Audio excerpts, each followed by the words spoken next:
नमस्कार दोस्तों, आपका स्वागत है हमारे यूट्यूब चैनल ज्ञान की बात प्रकाश के साथ पर। दोस्तों, आज की कहानी है शिव जी का सच्चा भक्त कौन है। दोस्तों, उससे पहले कहना चाहेंगे, अगर चैनल को सब्सक्राइब नहीं करें तो सब्सक्राइब कर लें और कमेंट में हर हर महादेव जरूर लिखें। तो दोस्तों, आपका ज़्यादा समय नहीं लेते हुए कहानी शुरू करते हैं। दोस्तों, एक नगर में भगवान शिव का भव्य मंदिर था, जहाँ हर वर्ष दूर दूर से भक्तजन शिव जी के दर्शन के लिए आते थे। सावन का महीना था। दूर दूर से कांवड़िया कांवड़ लेकर भगवान शिव को जल अभिषेक करने आए हुए थे। मंदिर का परिसर भक्तों की भीड़ से भरा हुआ था। तभी अचानक आकाश में बिजलियां चमकने लगी और बिजलियों के चमकने के साथ एक सोने का थाल जमीन पर आ गिरा। उसी के साथ एक भविष्यवाणी हुई कि जो कोई भगवान शंकर का सच्चा भक्त और प्रेमी होगा, उसी को यह थाल मिलेगा। मंदिर के परिसर में उपस्थित सभी लोगों ने यह भविष्यवाणी सुनी।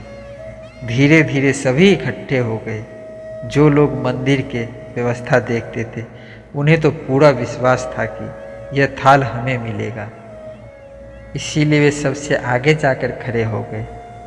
सबसे पहले एक पंडित जी आए और बोले, देखिए, मैं प्रतिदिन महादेव का अभिषेक करता हूँ, इसलिए मैं ही भोलेनाथ का सबसे निकटवर्ती प्रेमी और भक्त हूँ, इसलिए थाल मुझे मिलना चाहिए। इतना कहकर पंडित जी ने थाल उठाया। जैसे ही पंडित जी ने थाल उठाया, थाल पीतल का हो गया।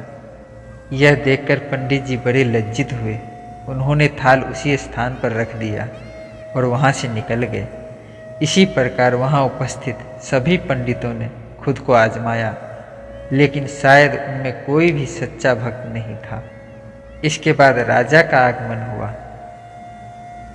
राजा साहब आगे आए और बोले, मैंने महादेव के मंदिर में भारी दान दक्षिणा दी है, इसीलिए यह थाल मुझे मिलना चाहिए।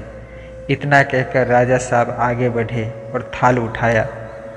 जैसे ही महाराजा ने थाल उठाया, थाल तांबे का हो गया। यह देखकर महाराजा भी लज्जित हुए और थाल उसी स्थान पर रखकर एक तरफ खड़े हो गए। इसके बाद इसी तरह एक से बढ़कर एक दानी महात्मा पधारे और थाल उठाया, लेकिन किसी के हाथ में कुछ और किसी के हाथ में कुछ हो गया, लेकिन सोने का नहीं रहा। तब लोगों को पता चला कि हम में कोई भी महादेव का सच्चा भक्त नहीं है। उसी समय एक किसान का आगमन हुआ।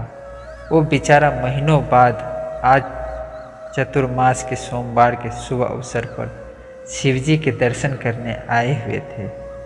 गरीबी और गृहस्थी के बोझ तले दबा दिन रात खेतों में मेहनत मजदूरी करके अपना और अपने परिवार का गुजारा करता था। अभी रास्ते में आ ही रहा था कि एक भिखारी मिल गया और कुछ खाने को मांगने लगा। उस किसान को दया आ गई। अपने साथ लाया हुआ भोजन उस भिखारी को दे दिया। थाल के बारे में उसने भी सुना था, लेकिन उसने उस ओर कोई ध्यान नहीं दिया। सीधा मंदिर में गया और महादेव का पूजा करके बाहर आ गया।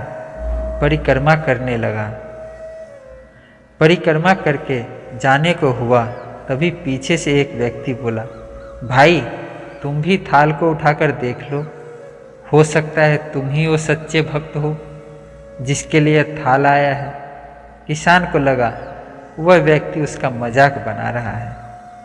किसान ने हंसते हुए कहा, भाई, मैं तो कभी पूजा पाठ भी नहीं करता, महीनों में एक आध बार मंदिर आ पाता हूँ, मैं काहे का सच्चा भक्त। वह अजनबी बोला, भाई, हम देख चुके हैं, हमारी भक्ति तो दो कौड़ी की भी नहीं है।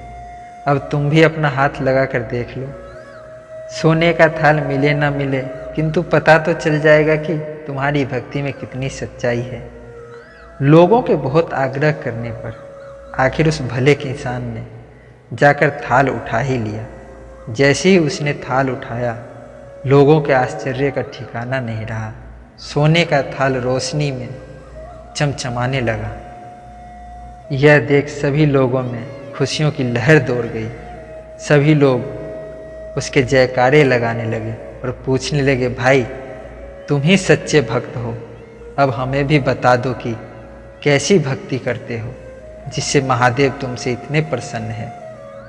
तो किसान बोला, मैं कोई भक्ति नहीं करता, मैं केवल दिन भर खेतों में काम करता हूँ और थोड़ा समय निकालकर ज़रूरतमंद लोगों की मदद करता हूँ। इसके अलावा मैं कोई विशेष कार्य नहीं करता। लोगों ने पूछा, तुम लोगों की मदद क्यों करते हो? हंसते हुए किसान बोला, दूसरों के चेहरे पर मुस्कान देखकर मुझे जो आनंद और खुशी होती है उसे मैं शब्दों में बयान नहीं कर सकता। शायद यही कारण है कि महादेव मुझसे खुश हैं।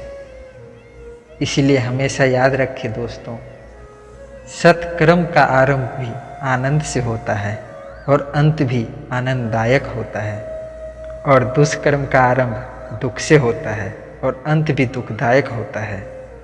इसीलिए दोस्तों, अगर कहानी अच्छी लगी हो तो एक लाइक कर दे और चैनल को सब्सक्राइब कर लें।